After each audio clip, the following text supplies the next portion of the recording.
What's up, everybody? Welcome to the State of Wild, episode 59, a regular YouTube video web series podcast thingy. We're back. Roffle and I are back. Glad to be here. And of course, we're joined by Corvette. How are you guys doing tonight? I'm doing all right. Like you, I enjoyed a few days off and a long weekend last week, but excited to be back with what I hear is a brand new metagame thanks to the nerfs that were released earlier this week. Yeah, looking forward to digging into everything. Had a fun episode last week with Keith and Martian, but I missed you guys, and welcome back. Happy to talk about this incredibly diverse, exciting meta that I'm sure we'll jump into. Yeah, Dad Roffle over here. I mean, don't even hit us with that dad joke to start us off with the episode. Come on. Look, Keith got me like off guard on that one. I was tired. It was the end of the episode. I had nothing witty to retort, and I just like vomited like, "Oh, Roffle dad," and then I had to deal with questions about that for a week, like from Twitch chat. So that was great. Yeah. Of course, shout outs to Martian and Keith for filling in last week. Much love. Appreciate you guys. And if you guys enjoyed them, filling in last week, make sure you guys show them some love down in the comments below as well. All right, so we've got a lot of stuff to talk about. Before we get into all that, we got to take care of our usual housekeeping stuff. So, of course, if you guys enjoy the content, whether you're watching on YouTube or you're listening on Spotify, Apple Podcasts, wherever you get your podcasts from, if you guys enjoy the content, make sure you guys hit that sub, hit that like, hit that follow button, all that kind of good stuff. It's a small thing, but it does support us a ton. Yeah, you can also support us by becoming a patron over at patreon.com/stateofwild, which comes with a lot of exclusive content and some sweet perks. And some of the perks are a whole bunch of things that you get when you join the State of War podcast Discord server. So come join the Discord server, come talk about the game. It's a great place to hang out. So, hey, and even if you're not a patron, come hang out and just join the Discord server. All right. All of that taken care of. We got to talk about the nerfs, right? That was the big thing. Came back from my trip and all of a sudden was greeted with all of these nerf announcements that were going on. So we're going to run through them really, really quickly, all of the nerfs, and then we'll kind of touch on them one by one and talk about their impact in the WoW format. So the first one, Battlegrounds Battlemaster, went from a 5-mana 5/5, adjacent minions have Wind Fury, to a 6-mana 5/5. Conviction went from 1 mana to 2 mana. It still gives 1, 2, and 3 friendly minions plus 3 attack. Enchantress Flow went from 2 mana to 3 mana. Granite Forgeborn, this is the Shaman Elemental card from the new expansion, went from a 4-mana 4/5 to a 4-mana 4/4. Battlecry, reduce the cost of elementals in your hand and deck by 1. Ilganov, so this is the Lifesteal OTK Demon Hunter, centerpiece, went from 4 mana to 6 mana. Kolkar Pack Runner went from a 2-mana 2/3 to a 3-mana 3/4. And then the big ones, we saved them for last. Dark Glare went from a 2-mana 2/3 to a 3-mana 3/4. Still only refreshes 1 mana crystal. And Flesh Giant went from 8 mana to 9 mana. So let's just talk about these. We'll save the Dark Glare and the Flesh Giant for last, right? Because we're obviously probably going to talk about those the most.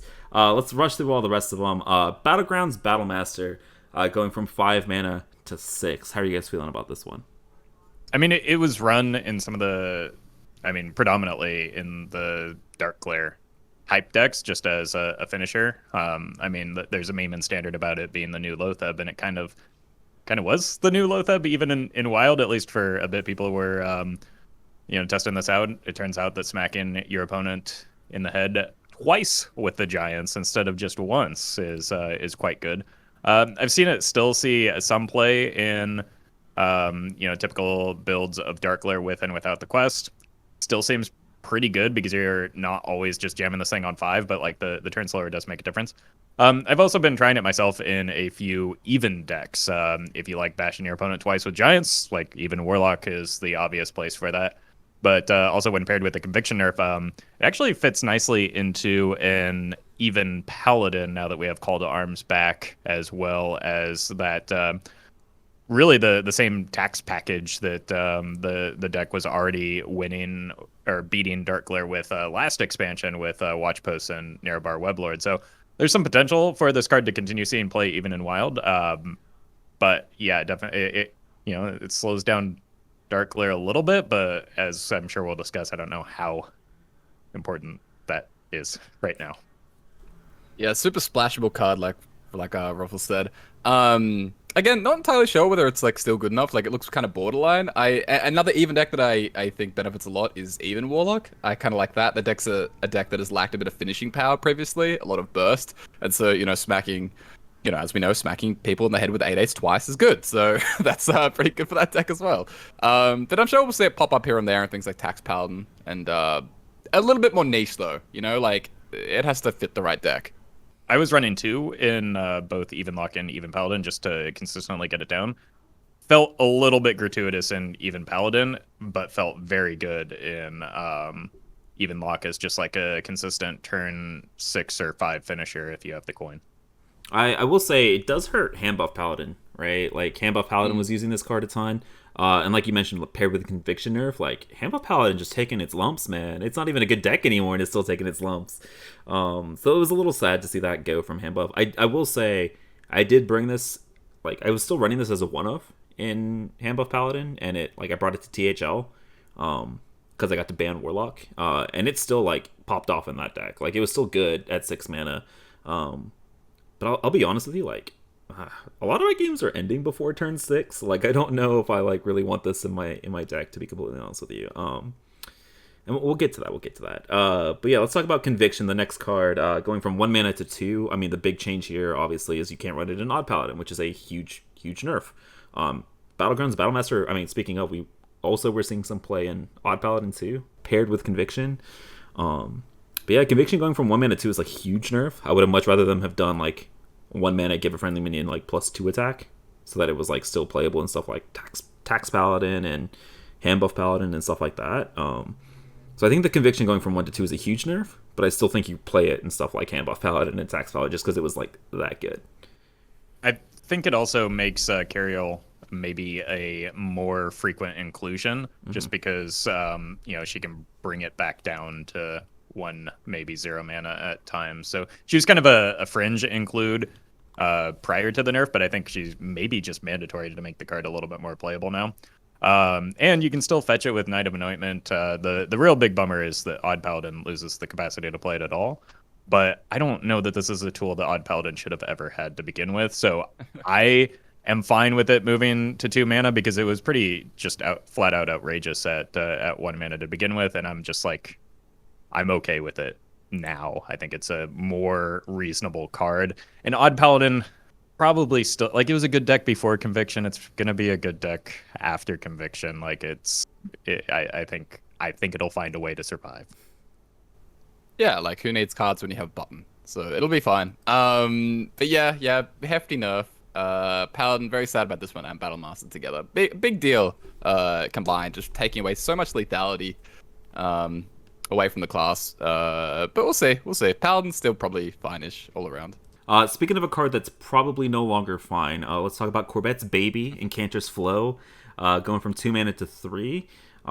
Thank goodness that this card is finally nerfed. I mean, Corbett, have you played AP? I know you said before the nerf that I'm never playing APM Mage after this nerf. Have you tried it after the nerf yet? Yeah, I say a lot of things. Not all of them are true. So yeah, I have actually played a lot of APM Mage, funnily enough. There was one point I just got sick of Warlock, and I'm like, you know what, let's just play it again. And yeah, like it hurts a lot. It does. Like it's a very significant nerf. You know, like taking away things like the flow into the intellect curve is brutal. Just like it's almost like a 2 mana nerf, because you lose the initial discount on your next spell that you would have gotten a lot of the time. So I don't know, it's still brutal. You still play it because it's still like your best mulligan card a lot of the time, but man, Mage is in a sorry state. Like Mage might be the second worst class in the format behind or ahead of Demon Hunter, perhaps. But I don't think that's that outrageous to say, which is nuts considering where we were for the past, I don't know, 4 years. It's been a while. So yeah, poor Flo. I'm sad about it, but I'll keep playing it because it's like you said, it's my baby. I'm personally fine with this nerf. I think it was kind of expected, and maybe I wouldn't have. I would have maybe liked to see Springwater come back down to where it was as kind of a trade-off, because this is probably the nerf that should have happened previously already. But I don't know. Like, sure, just delete the deck. It's not the most fun thing in the world to play against, and I think that the main issue that I had is kind of the Kel'Seth effect, right? Like, do I draw a card on 2? If yes, have a good time. If no, have a bad time. And I just don't think that's a really enjoyable play pattern for me personally. feels really good when you do the powerful thing, but like that's offset by how bad it feels when you do the dying thing because you didn't draw the good card. Yeah. Yeah. In standard, at least, Mage does look quite strong right now. And so I think there was probably a good reason to not immediately touch Springwater. Like it's still the most popular deck at Bronze through Gold, so a lot of people still like it. It's still doing really well. The meta trends look like it'll keep getting like pretty decent. So I think it was fine to sort of leave that alone for now. Yeah. I will say, I mean, Mizaki Mage still playable, right? It's a little bit slower, which is probably a good thing. Oof. I mean, again, small sample size, but I played some on ladder to prep for THL, played it in THL. It was fine, right? It did the winning thing. It is a turn slower, though, and there's a lot of aggro right now on ladder, like we'll talk about. And so, like, losing a turn, like, both as the APM mage and the Mizaki mages are a big deal, right? But, like Roffle mentioned, I am perfectly okay that these decks are not very good and don't have a very high win rate because they're not very fun to play against. So I'm happy to see this nerf, even if it was a long time coming. How dare you? How dare you? Hey, man. Hey. I've made my hatred of these decks long known, all right? Let's talk about the next nerf, Granite Forgeborn, 4-mana 4/5 to a 4-mana 4/4. We were pretty hype on this card, kind of coming into the expansion before we realized that like Quest Warlock was going to be Quest Warlock. So this nerf like is hitting a card that's not seeing any play in the format.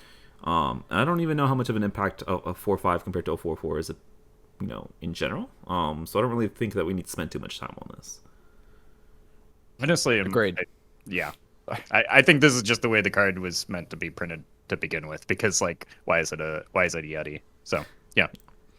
All right, the next one, Ilganov, going from a 4-mana 2/6 to a 6-mana 4/8. I think this is a nerf completely targeted at Standard because people have been hating OTK Demon Hunter for a very, very long time in Standard. This slows down the combo turn by a significant margin. Again, this is a deck that was not seeing any play in our format. And now, especially after it goes to 6 mana, we'll not see any play in our format. So we'll go ahead and talk about Coldcard Pack Runner. So 2-mana 2/3 to a 3-mana 3/4. I think this all but cements that we have to be playing the odd version of Quest Hunter, just because now the Starving Buzzard Coldcard Pack Runner build is just not good enough, which is a little bit sad. So sad. So sad. So I will throw this out there. I saw somebody running a Master's Call version that included like the Alley Cat Warper as well as the Buzzard, and then just using that as the draw engine off of Buzzard. So there's still hope. There's still hope for a Buzzard version, but yes, this is no longer an argument. It's probably just the case that the odd version is better. I think it might have been better to begin with. I just enjoyed the Buzzard things. Yeah, I think we all did. I guess the question becomes, does Pack Runner ever see play in the odd version of Hunter, now that it is 3 mana? I don't think so. No. Like, you just want spells that go face. Yeah, in Standard, like, people still playing it. It looks kind of sketchy in, like, the Face Hunter. Like, they're not entirely sure whether they outright cut it or not. In Wild, it's just so hard to combine it with other cards at 3 mana, right? Like, if you don't have the coin, like, are we spending 4 mana on a 3/4 +1 Rusher? Like, that seems really iffy. So, I don't know. I think it's too weak. Too heavy. 3 mana? Like, you gotta spend 3 mana on this? It's insane. Yeah, you spend 3 mana on this, and then you die to Shadow Priest, so what's the point? Yeah. Fair enough. It's just me wanting to play things that are not just damage at the opponent's face in like Odd Hunter, trying to be fun when in reality it should just be pointing stuff face. Yeah. All right, let's get to the juicy ones. Dark Glare finally getting nerfed from a 2-mana 2/3 to a 3-mana 3/4. And then let's go ahead and combine this conversation with Flesh Giant because they're the same deck, right? Flesh Giant going from 8 mana to 9. I will go ahead and say, from my experience, I did the thing. I played a lot of pure Dark Glare and Questlock post-nerfs just because I wanted to try them for myself before I spoke about the power level of these cards. I think that these nerfs were great if they happened like 6 months ago before the quest was released, because what it feels like is the pure Dark Glare version of the deck has been toned down a significant amount, which is good, right? This is what we wanted a very long time ago. The issue is that it doesn't seem like it's slowed down Questlock at all. And I will say, like, Flesh Giant from 8 to 9, not a huge change. Dark Glare from 2 to 3, pretty huge change actually. Like it's a pretty significant change. It just doesn't seem like it slowed down Questlock with the Giants like nearly enough for it to change the meta. But I will say, if these nerfs happened 6 months ago, like it hit normal Dark Glare. It just doesn't hit what we want want it to hit. Yeah, I think that's on the nose right there. The Dark Glare turns do happen later, which is relevant. And in addition to that, like I think that something that's overlooked is that you're not necessarily just playing the 2 Dark Glares in your deck when you're playing Dark Glare Warlock as well. You're getting the raised deads off of them. You're potentially combining 2 Dark Glares on a single turn. That becomes a lot clunkier with it at 3 mana. And the 1 mana for a Flesh Giant for the typical Dark Glare deck does make a difference. The healing from the quest, though, kind of sets some of that. And, like, it's still very easier than I thought it would be still to get the Flesh Giants down quite early.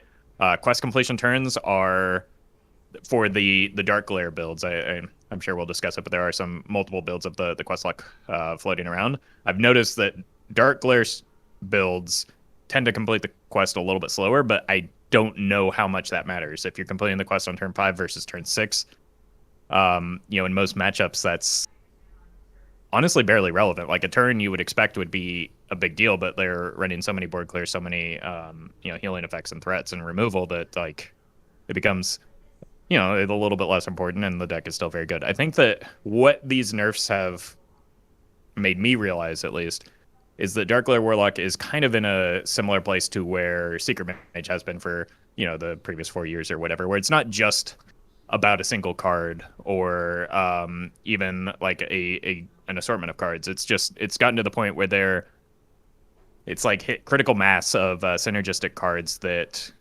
are, when combined together, very powerful. And I don't know how you address that, because you ask in the same way that if you ask 4 to 5 different people what the problem card is in Secret Mage, you could very well get 5 different answers. I feel like the same is true for these Dark Glare and Quest Warlock builds, where I've heard it's Crystallizer, I've heard it was Dark Glare before the nerf, I've heard it's Rune Mithril Rod, I've heard it's the quest itself, but I think it's the combination of these cards in a single deck that working together in a way that like is just a lot more powerful than I think just 2 cards. Yeah. Sorry, lots to go through now. Flesh Giant is still the best card in the deck, is the thing, right? Like Flesh Giant is still the best card in Seedlock despite the nerf, which is kind of wild. Dark Glare, I don't know if you're meant to play it, is the thing. I don't know if you're actually meant to cut it. Which is weird, but like I think there's a lot of questions around Warlock, around what build we go for. It does feel very confusing right now as to whether, like, are we cutting Dark Glare? Do we cut Molten Giant? Like, how much do we build around like this giant package? Do we do this other build, these control builds that Roffle kind of alluded to, like these fatigue lists that have been popping up here and there? But it doesn't matter what the question is, because the answer is Warlock is really, really good. It doesn't matter like really what we want to do. Warlock is still busted. It's still insane. Which wasn't really what I was expecting, right? Like I thought the effect that the effects that the nerf had on normal Dark Glare, where I think normal Dark Glare, I don't know exactly how good it is, but it does feel significantly worse, right? Like the pure Dark Glare deck. And that's just gone, basically. I thought that there would be a sort of similar effect on Seedlock, where it would definitely knock down a tier, but it just hasn't. It's still bonkers. Yeah, I overestimated, I think, the impact of this, because I was just fixating a little bit too much on the impact it might have on the traditional Dark Glare deck, overlooking the fact that like Seedlock is pretty nuts and has other ways to get online very quickly. And in fact, you can make an argument that like maybe people were tunneling in on the Dark Glare builds when there was this now new build that's popping up that maybe people should have been exploring to begin with, and it very well could have been the way to go for the deck, because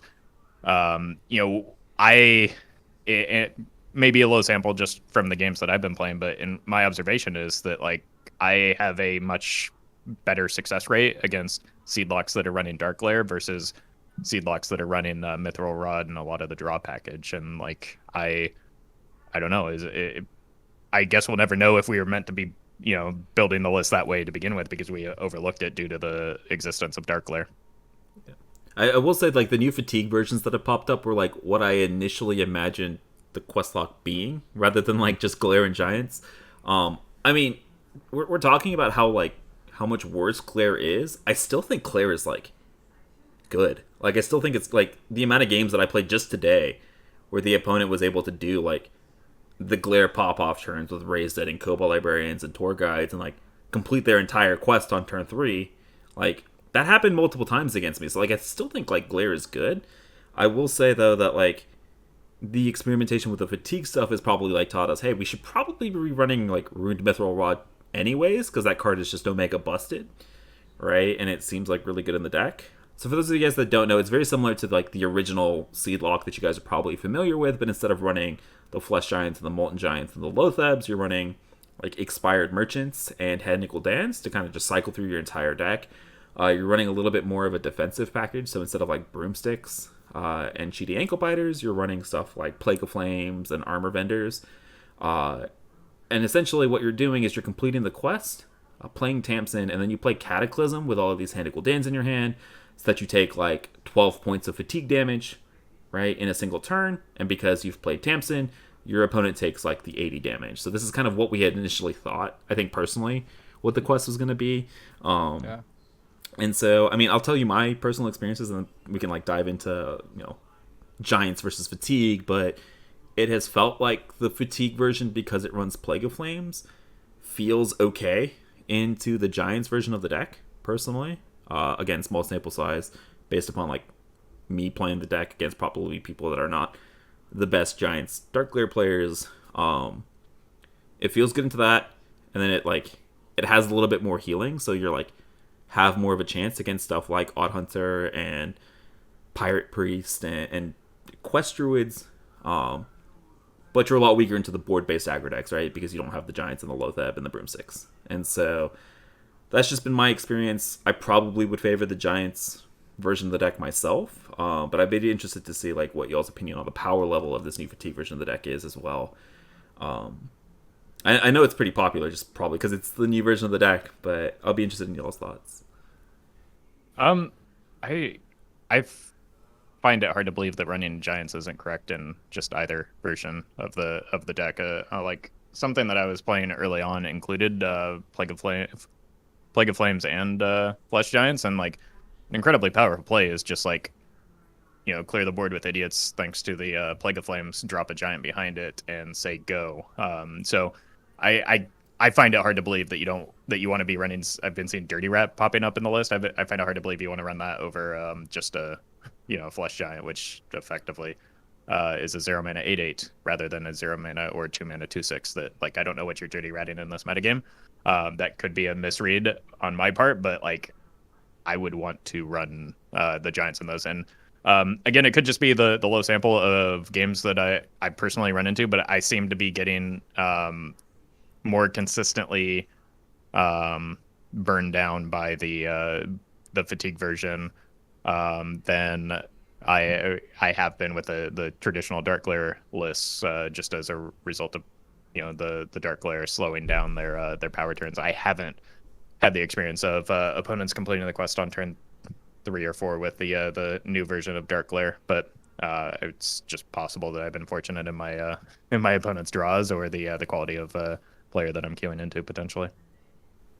Yeah, in the Fatigue list, like I saw the list originally, and in hindsight, it does seem a little bit silly. Like, are we really running Armor Vendor over like Flesh Giant? Like 0-mana 8/8 is still kind of strong, even if even with the Expired Merchant, you can actually do some really cute plays where you like expired the Flesh Giant, and then like rather than the Hand of Gul'dan, then you like get an extra copy in hand, and all of a sudden the following turn it costs 0. So there's kind of some cute stuff you can do with that. But yeah, which one do I think is better? I think like the normal traditional Dark Lair right now is better, but that doesn't mean I don't think the Mithril Rod Fatigue version is really good, because that deck is also really good.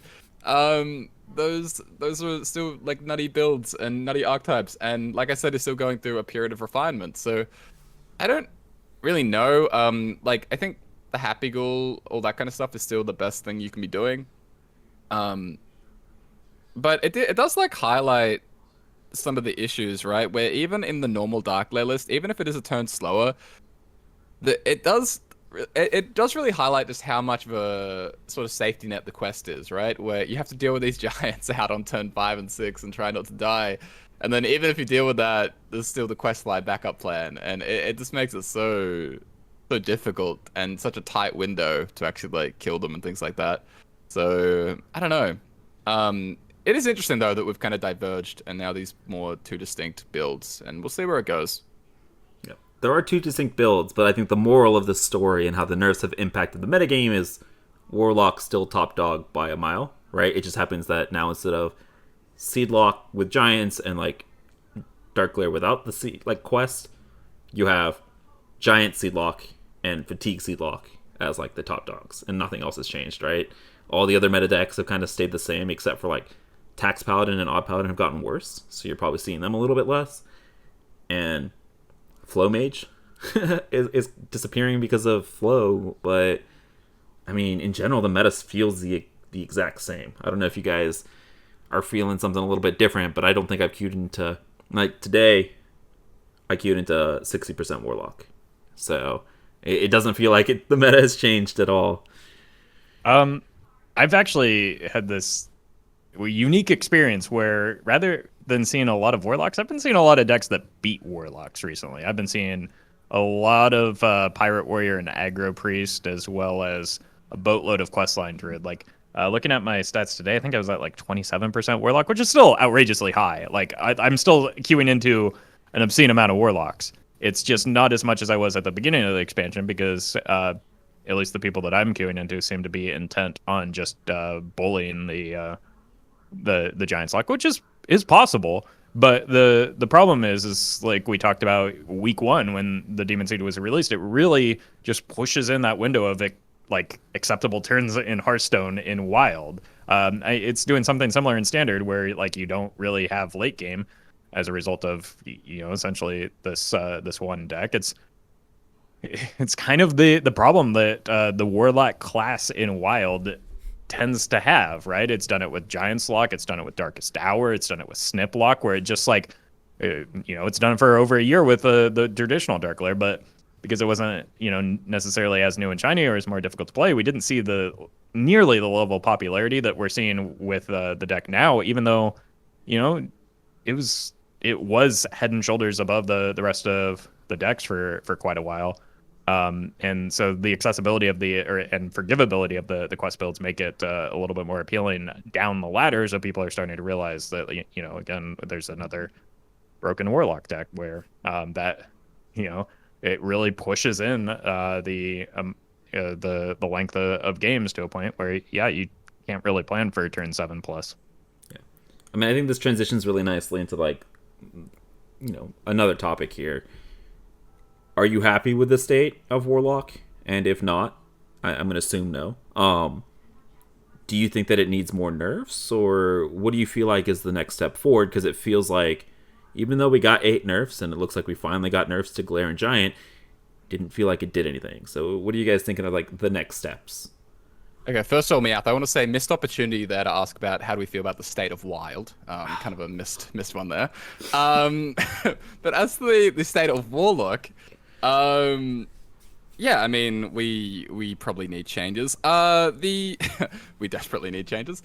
I will say that I think like the biggest issue right now is popularity.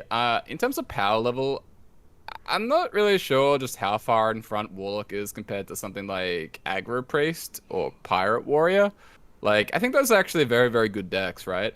And I don't think it's the same situation where Warlock, before the patch, was so far and away like tier 0 territory.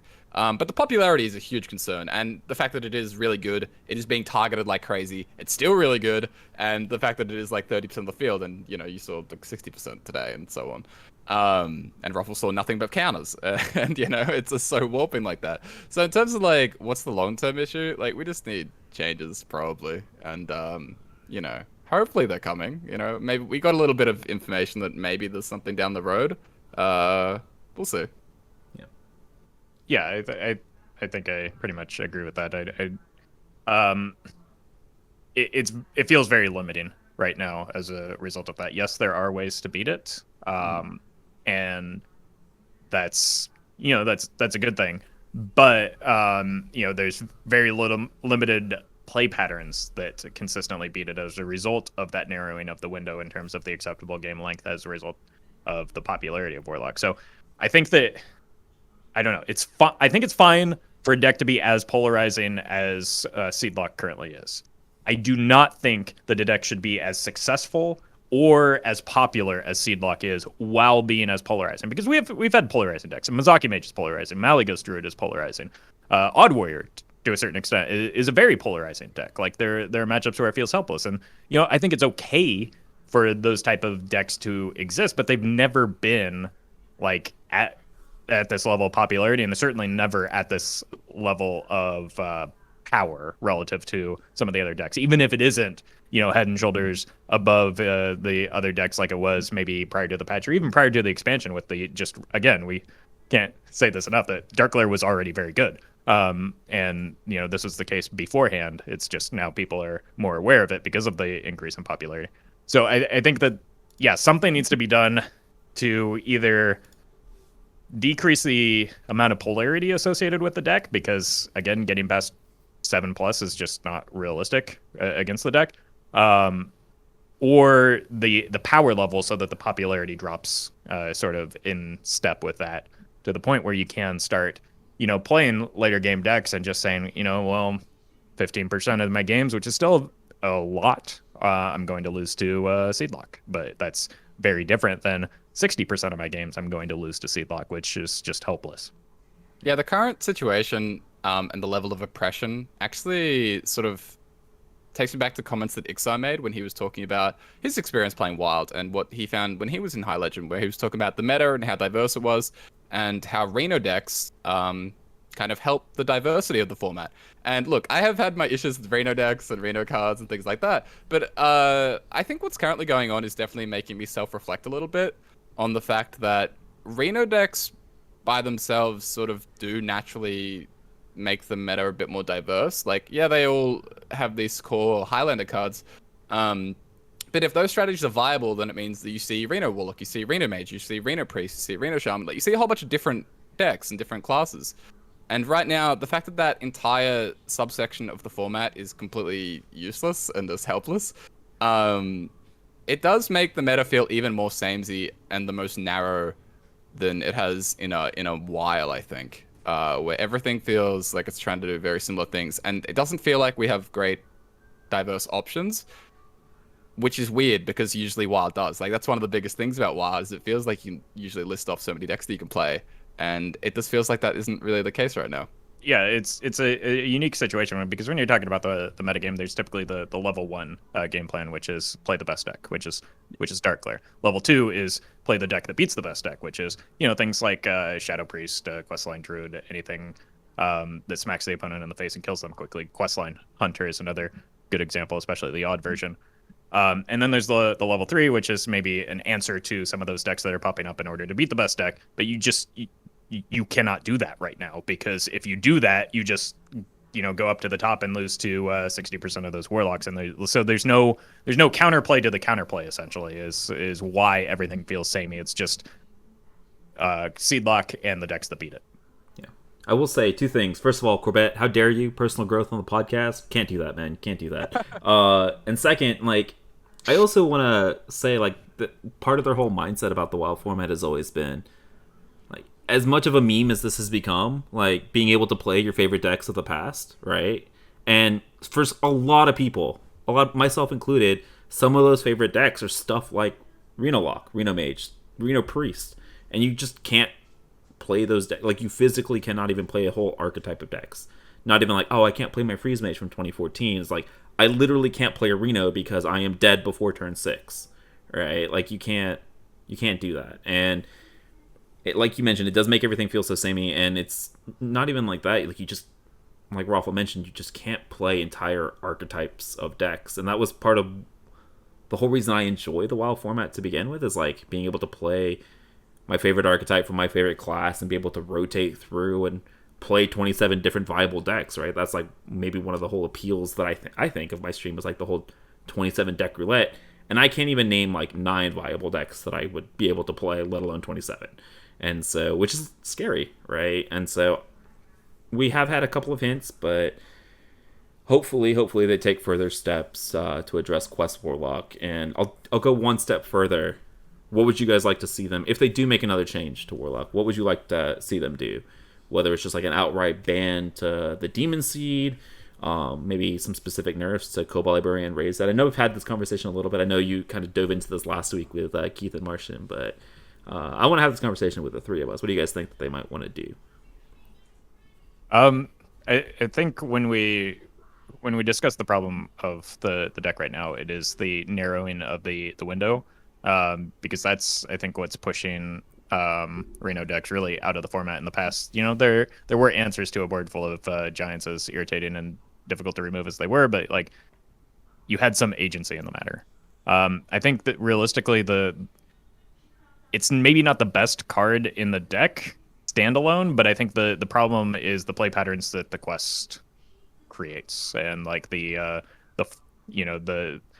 compacting of the game length as a result of just having an easy way to have inevitability on any opponent. And I think that's what's creating the polarity, and I think that the polarity is what needs to be addressed. And so I don't know how to fix it without just like outright deleting it. So yeah. I don't want to like bank on the ban now that we've had one as like the catch-all solution to anything, but I don't know how to rework the quest without like completely changing it. And but I don't know. That's why I'm not a game designer, I guess.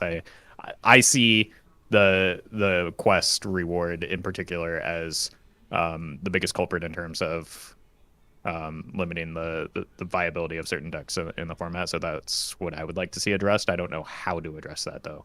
The other alternative is that you just kind of gut the whole deck, and then because it's so much worse, people play it less, and then that also kind of solves the same problem. So I don't know what's better for the format necessarily, because there are consequences to that, and you know, you lose some of the nostalgia associated with a card like Cobalt Librarian, which has been broken for years, to be clear, but like it was introduced at a time when Warlock was garbage. So I don't know. Yeah, again, always sent us back to what they want to do with Standard. In Standard, there's a lot of hype around D6 Warlock, like the Stealer of Souls deck, and it's probably a lot of that is unwarranted. Like it'll drop off a lot from where it currently is. But that said, the hand quest Warlock in Standard is actually really, really good. So they might want to address that anyway. So in that situation, we could see a nerf to Demon Seed. I guess it's very difficult to sort of nerf that, but something you could do is you could just take more damage on each quest tick. So instead of being 6, 7, 8, maybe make it 7, 8, 9, and that could definitely slow it down slightly. I don't know ultimately like how much that would affect things, but yeah. And if they don't want to touch it in Standard, they could either go after Cobalt, or I don't think a ban is very likely. Like a ban feels like a absolute last resort situation, and I think that in this situation they'd be more likely to do a balance change than Stealer, which they didn't want to adjust in any capacity in Standard, and they just didn't want to nerf. Like I don't know. I just feel like it's very unlikely we see sort of a ban compared to a nerf to Cobalt or something like that. Oh, I was gonna say, like, I think my biggest issue with the quest is like the speed at which you complete it. Like, I'm okay with cards giving inevitability, right? I'm just not okay with that inevitability starting on turn 5. Right, which is what's happening with the Demon Seed, right? Which is that's kind of my whole big issue, because you can't interact with that, right? There's no way for a slow deck to disrupt that, which is like probably the most frustrating part about that. Like, it's at least with Dark Lair you had the ability to, like Roffle said, yeah, turn 3 giants are annoying, but there's at least an opportunity for me to clear those before I die. You don't really have that opportunity against Demon Seed, so I mean, I would be in favor of just like a ban. I know we mentioned that this is probably not something that they're going to do. I would also, honestly, I would be down for like a reworking of the quest reward to be like, whenever your hero takes damage, the opponent also takes damage. So like instead, like replacing that instead of claws. But again, that's a very significant rework that they probably will not do. outside of just reworking the quest, like I don't know if there's like I don't think increasing the amount of damage that it takes to complete the quest is going to do anything like really significant in our format. Outside of just make it even more polarizing for those aggressive decks. Yeah, but I think that there is something there in terms of slowing down the rate at which they get it online, simply because it gets to a point where they need to run healing to offset that if you extend it enough. And like some of the reason I've had success against the dark layer builds of the deck that I've been facing are because they're running cards like Spellstone and like Drain Life or whatever. They are running those healing cards, and those cards are not good. They slow it down so much that that it like gives you a chance. Like they delay a Tamsin by a turn or two to heal up, when it's just like that's not better than killing the opponent. So I think that there is some merit to increasing the cost of getting it online. Not only does it slow it down, but like you have 30 health. If you're increasing the number that it requires to get the quest line online, you're going to be at not only a turn or two later, but you're going to be at a much lower life total when the Tamsin does come down, and that counter swing is really impactful. I see a valid argument for like the reworking of the quest reward entirely to again still take that damage, which requires you to run healing to offset that. I think either of those would be a workable change to the deck. I just don't know how realistic it is if to expect a change to a card that is currently in standard and not necessarily the level of problematic that it is in wild. So that's why I kind of lean towards the ban. I think those are both reasonable solutions to the card. I just don't know how realistic they are because they're really with the wild format in mind, right? All right, so that's gonna wrap up our conversation about all of the nerfs. Interested to see how the meta continues to develop and refine, and potentially any other changes that they announce coming soon. And the reason that we're expecting that, we'll go ahead and hop into the second half of the podcast here. Ixar held another Q&A where he addressed a bunch of questions about specifically the WoW format and Warlock. So we'll go ahead and hop into it's good to have Ixar's Q&As back. Free content, right? Free content. But let's address a couple of easier, straightforward things, and then we'll hop into the Warlock discussion.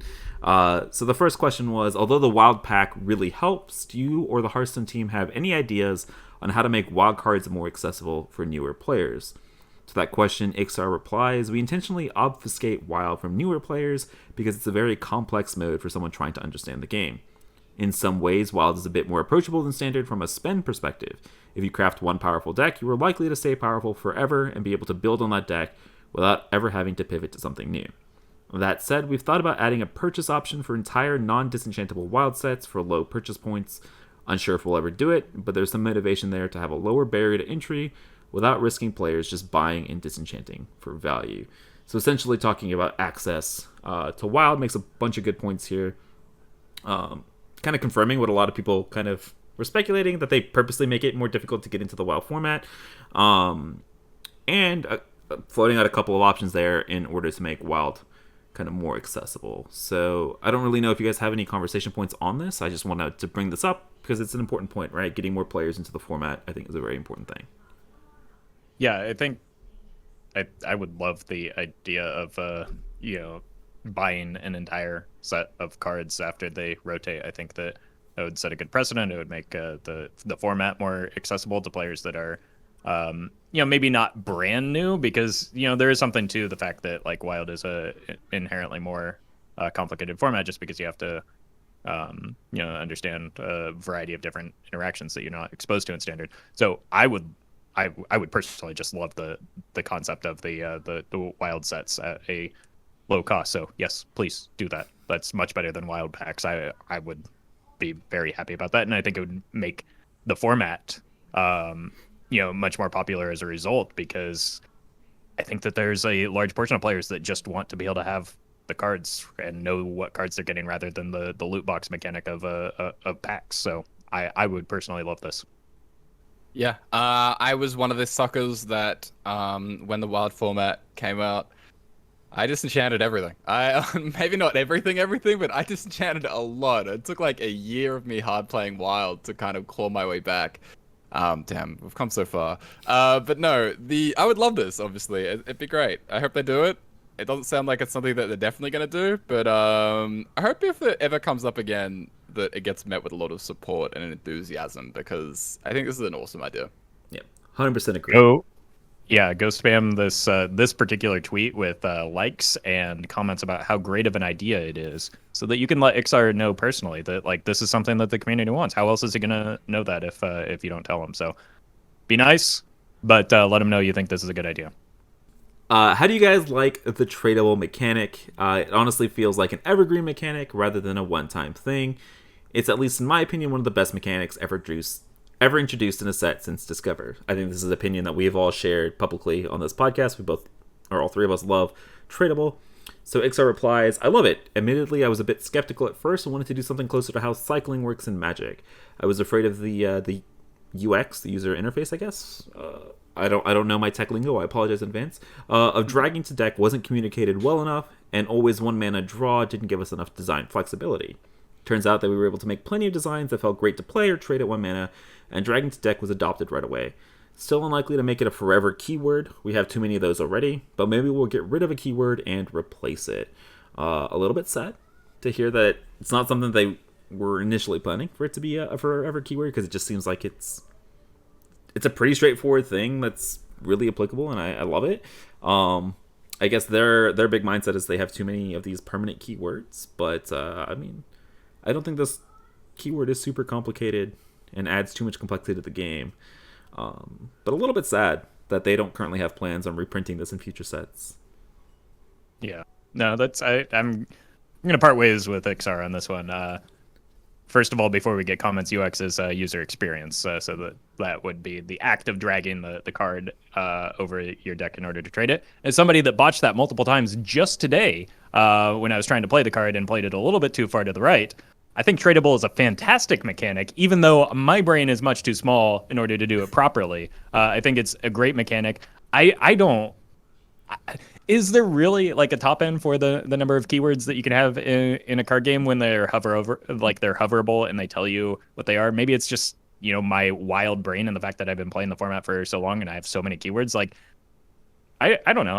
I disagree with the idea of like there being too many keywords in the game. I think keywords are useful in like conveying complex information in a single word. Like I think it's a good thing. So I would like to see it. I would not like to see a keyword removed necessarily. I don't know that that's necessary, but then again, I'm a highly engaged player, and so my experience is very different than the typical Hearthstone player. So I could be off base there, but I just want it. Give it to me.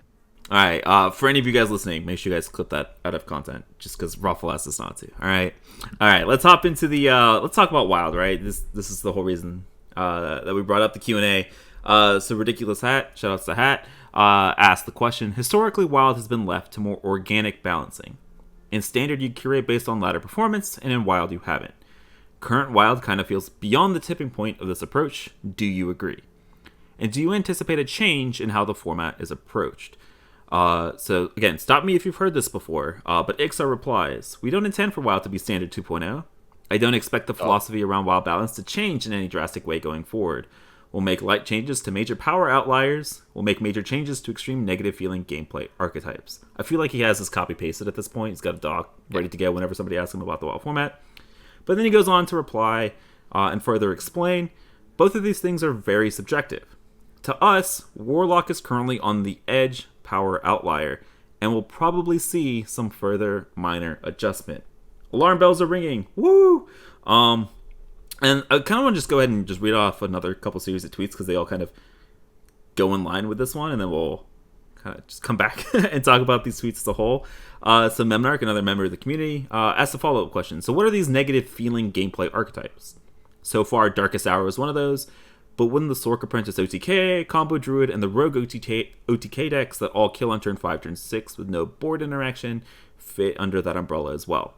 So Ixar replies, again, subjective. Usually extreme negative means that your opponent is doing something you have no opportunity to build or play around, and that thing is consistent enough to happen often, and it's high enough population that you see it regularly. For this reason, things that happen on turn 10 plus rarely fall into this bucket, because there's enough aggression for aggro decks and disruption for slow decks to build around the interaction. Memnarch responds, for each of those decks that he mentioned, they do have game plans against aggro decks, and are too fast for control decks, right? So the OTK mages have ice blocks, which buy them 2 turns. The OTK druids have Oaken Summons plus lots of armor.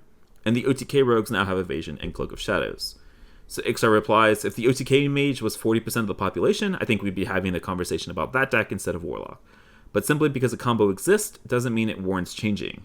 If OTK mage had a great plan against aggro and control, it would probably be winning more games. So yeah, big conversation here about, the wild meta and their philosophy, I guess, on these balance changes for the format. Again, their philosophy, nothing new. We've talked about it on the podcast, I think, like 6 or 7 times already in the past year, specifically from Ixar tweets on his AMAs. So that's not super surprising. The first thing I want to bring up, he did say, though, that Warlock is currently on that, power outlier for what they consider for balance changes, and so it's probably going to see some more further adjustment. So, kind of all but confirming, balance changes coming soon. Yeah, and I think that there's like maybe some separation between player expectation and like what the devs are observing in terms of the wild format right now. Because if you asked like your typical wild player if Dark Glare, Seed, Warlock, whatever you want to call it, is a power outlier, it would be a resounding yes, like across the board. And I think what's maybe happening a little bit here is that there is, plenty of data probably suggesting that there are ways to beat Quest Warlock. We talked about this. But the player expectation is that, you can, again, play some of those Reno decks in particular in the wild format. That's what draws people to the game mode. And that is not a possibility. So, like, there's some, I don't know, I guess, dissonance between, what they're observing and what the player is maybe expecting going into the wild format. The fact that Quest Warlock is beatable isn't the whole story, because it's, again, pushing some of those pretty nostalgic decks out of the format. And I think that's the problem that I'm personally having with it. I don't mind if a deck is strong, but I don't know. And I'll talk a little bit about it when we get to the play patterns, because I disagree a little bit with the points that Memnarch is raising in terms of the difference of those decks. But I think that Quest Warlock right now is kind of uniquely situated in a way that like pushes out a lot of decks that those, aside from maybe Dark Glare or Darkest Hour Warlock, those other examples don't. So exciting to hear that. But if you guys want to jump into this conversation that Memnarch brings up about these kind of just negative feeling archetypes, right, and gameplay patterns. So specifically, he references the Sork Apprentice OTK. I'm assuming the alignment combo druids, both the Mali and the Togwaggle versions, and then the Rogue OTK. So for those of you guys that know, the Rogue OTK, basically you play Spirit of the Shark and then you kill people with Pillager, right? Because you're able to make massive amounts of discounts with Foxy Fraud and Scabs. So basically, the comment here is, okay, they kill me on turn 5, turn 6 without having to interact with the board, and then they are able to, stall against aggro enough because you have blocks, you have Oaken Summons and Plague, and you have like the evasions for the rogue decks. And so I know, Roffle, you said you wanted to talk a little bit about what you might disagree here with Memnarch just a little bit about. Yeah, I think the biggest difference that I see with something like Darkest Hour and Seed Warlock right now is the amount of agency that the opponent has in terms of playing against those decks. That, well, yes, when they draw the nuts, it's helpless, and you just kind of lose turn 5, turn 6, but that's not every game, and you have limited but still some counterplay for those decks if you're talking about the slower control style builds that look to go to the late game. And in Reno Mage, you have Ice Block to buy you a counter turn in those matchups. You have Zephrys to break the block so that you can kill the mage. You have Dirty Rat so that you can hit the Mizaki, or you can hit the Maligos. Like, you have some, even if it doesn't feel like it, and even if your options are limited, you have an amount of agency in those matchups that you just don't have against Seedlock, because no reasonably functional Seed Warlock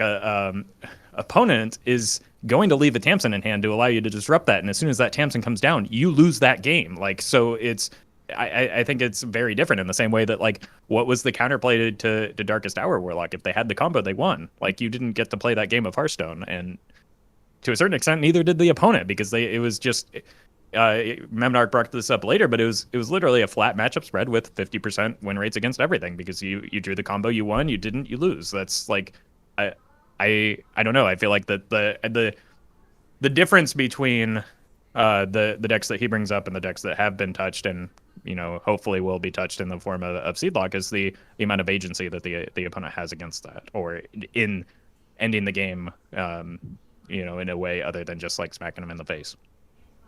Yeah, I mean, when you say agency, it's basically, to me, that the decks that have been touched were good, and the decks that haven't been touched are bad, or this were popular, right? Like, this is kind of why I was so sort of focused, I suppose, on the win rate of Stealer Warlock when that was in the format. Because win rate isn't the end-all be-all, but it's usually a really good indicator of popularity, right? Like, people tend to gravitate away from decks that are bad, and people gravitate towards decks that are good. In Stealer Warlock's case, it never became good. It was still sub 50% win rate at all ranks, but it just never went away.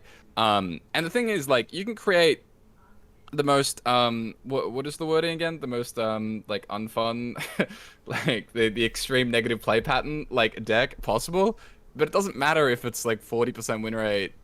No one plays it. Like, it's irrelevant, right? And things like Mizaki Mage Alignment Druid, these decks aren't really any different to me than Stealer Warlock, or even that different necessarily than, you know, Quest Mage or the current Questline Warlocks. Like, I think these are all very early combo decks that sort of do similar things. The difference is how good are they, and by proxy, how popular are they?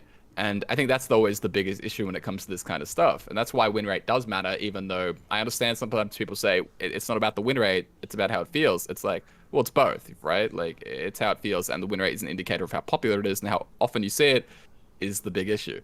Like right now, if Questline Warlock was only 10% of the meta for whatever reason, it wouldn't be the biggest issue right now. And so that's sort of the biggest difference that I see. I mean, there's a lot of combo stuff in Wild that could be considered unfun. It's just sort of the nature of it. But when things get to this kind of power outlier, and this level of population, then that's really when things need to get changed. And they haven't done it often, right? Like, it's very rare that they do these wild changes. And it is kind of funny when Ixar says that it's on the edge. It's on the edge of the power outlier, because, you know, for a lot of people that sounds absolutely ludicrous, but it does really give like an indicator of the fact that they don't want to be doing this. They don't want to change things in this format, if they can help it. Yeah. And I think that the power outlier is, again, the existence of other strong decks in the format that are doing well as a result of the popularity of Quest Warlock. So I think that it doesn't look as much of if you're just looking exclusively at the data, it doesn't look as much of a power outlier as it actually is. And to your point, I think that, yeah, popularity is a good proxy for, like, you know, the strength of a deck, because a lot of people, like, a low win rate deck is kind of self-correcting in terms of the popularity. So you stop seeing those decks because people like winning, and they don't like as much fun as it is to throw out a whole bunch of big minions on turn 4 and 5 with big priests. Like, you're not seeing that type of play pattern anymore because it's miserable against Quest Warlock. So, like, that's a good indicator. Big priest is, you know, historically been a very popular deck regardless of how terrible it was, and it's just gone. And so, like, that, like, I think that you know, is good evidence for the case that you're making, that, like, play rate is like, if anything, the most important factor here, because if something is popular and frustrating to play against, like, that's just going to make the format not very much fun. I guess is the issue. Can you imagine if Pillager Rogue was like 20% of the format? Like, if that deck was good, as an example, you know, this was like, if that deck was actually strong and it was actually popping off consistently on turn 5, turn 4, which it does, right? That's when it's trying to kill all the time. It's just an aside, right? I'm just thinking about another example of another one of these decks that I just don't see complaints about because it's bad. It just, there's so many of these decks right now, and I think that's just the big thing. Like we circled back to, and I think what Dixon was saying is that when he said like things that happen on turn rarely fall into this bucket. I mean, that's just a true statement, right? He's not saying that things that happen earlier don't fall into this bucket or anything, right? He's just saying that like any combo that happens at turn 10 plus, you're just like, oh yeah, hats off to your Elwyn Ball combo that you killed me with, right? It doesn't really feel that bad. I was getting that on turn 5, so I don't know what you're doing. Shit. Oh, Whoa, time to nerf, dude. Turn 5 combo, time to nerf. Yeah, it feels bad, right? I mean, my YouTube comments day 1 were flooded with how broken Sword of a Thousand Truths are, and I heard Roffle. I heard you had a 100% win rate on YouTube in that deck. Well, I mean, YouTube Roffle is the. I mean, we talk about Gruul as the golden god of Hearthstone, but YouTube Roffle is just like on a different level. I don't know. The guy just doesn't lose. I wish I could be as good as him. I wish I could be as good as him too. Yeah. All right. One last thing, before we wrap up. Are you scared about stuff like Mizaki Mage, Pillager Rogue, Combo Druids, decks that like they can combo on turn 5, turn 6, but like they don't consistently do it, so they're not very good. Are you scared that they're always like one step away from being like another Questline Warlock or a Quest Mage style of deck, where like the moment they print one card, that deck becomes uber consistent, top tier deck, and like, are you ever scared of that, or are you just like, if that ever happens, this will fall in that bucket of decks that they will nerf, and so that we could expect changes? For decks like that, it would be surprising if a single card were introduced to the standard format that wasn't completely broken in the standard format that pushed I don't think that those decks are even close to where Seed Luck is right now. So I think it's the slow creep and the accumulation of multiple cards that becomes the problem, and that's the fear, that we get another deck that gets to the secret mage level of synergy, or the dark lair level of synergistic mechanics. So I don't think, again, it's hard to isolate individual cards that like push decks over the top. I mean, you could make an argument for Springwater when it was first introduced with APM Mage, but like the deck was popping up in play rate just as a meta response prior to that anyway. So I don't know. I'm not worried about it because I don't know how close these decks actually are to that level, because they just kind of seem bad. I'm more concerned about even decks like Odd Paladin continuing to accumulate cards like they did with things like Knight of Anointment and Conviction recently. Like, it's the accumulation of cards, not just like a single card that propels these archetypes to absurdity, has been my observation and what I learned from the recent Dark Lair nerfs, I think. So, no, but I mean, it's possible that happens. It's just, if that does happen, I think that it would create a situation in Standard where that card needs to be touched anyway. Yeah, Springwater was the one I was thinking about when you were like talking about that. I don't know if scared is necessarily the right term for me. It's just like, to me, the idea of the combo decks sort of overtaking is an inevitability, right? I think we will see more decks. Does it have to be though? I think we'll save this for next week, I think, right, or maybe the week after. But I will constantly always want to push back on that statement because I don't feel like it has to be. But I mean, that's a topic for another episode, and I'll let you finish. Sorry, I interrupted. Sorry, no, that's fine. That's fine. But yeah, I think that, like, again, I'm trying not to like go back to your point there about the inevitability thing, but to me, because there are so many options, like every class almost has something that's like an APM style deck, right? Almost every class has a deck that feels to me like it's actually very close. Like, as much as I'm memeing up Pillager Rogue, I don't think it would take that much to put Pillager Rogue over the top very quickly, or APM Priest. APM Priest is so close. I feel like there's some Radiant Elemental Insight, Auctioneer stuff. Like, I know it's a joke right now, but it doesn't. I honestly don't think it takes that much. Like, it just takes sort of one interaction that's not meant to get discounted or something, you know? Like, whether it's a Radiant Elemental or an Apprentice or Shark or Foxy, whatever. But again, I don't know if scared is the right term. It just, to me, I understand, I think, that every expansion there's going to be new combo decks that pop up in Wild. and they're very likely gonna be bad, right? Like it's an aggressive format, and if they're bad, then they probably won't be that popular. Now, sometimes we have exceptions, but when that happens, you just kind of hope they get nerfed. Like you just hope that there's an adjustment, and that's kind of what I mean by active balancing, and that's like what I want there to be in Wild. I don't need every deck to get nerfed every time, but you know when there's problems, hopefully it gets adjusted. And by the sounds of it, it seems like that's what might be happening. Fingers crossed, right? So I'm happy with this. Hopefully we get a good change soon. Yeah, I think one more thing I'd like to add is something that Corb kind of alluded to while he was talking about that is, it is a fast format, and while those combo decks are getting new tools, I think that like new sets don't operate in isolation. They're not individual cards getting released. As those combo decks are getting new tools, so are the aggressive decks that beat them, and are able to rush them down a little bit faster, apply pressure, and prevent them from comboing. So I don't think that it's just a matter of as soon as they get new cards, they'll be broken. Like we've seen that combo that combo road has increased in power significantly since it was first introduced, and it's despite getting better and better, I don't know that it's better and better relative to the other decks necessarily, or not in a substantial way. So all decks get better as expansions happen, and the result of that we've seen lately, at least, is the format gets faster. I think that the problem is that the abrupt shift between where we were at the end of Forged in the Barrens and where we are at the right now is a bit of whiplash, and I don't see that changing anytime soon as a result of how oppressive Seedlock is. All right, I think that's a good stopping point for for this week's episode. I think I really enjoyed today's episode.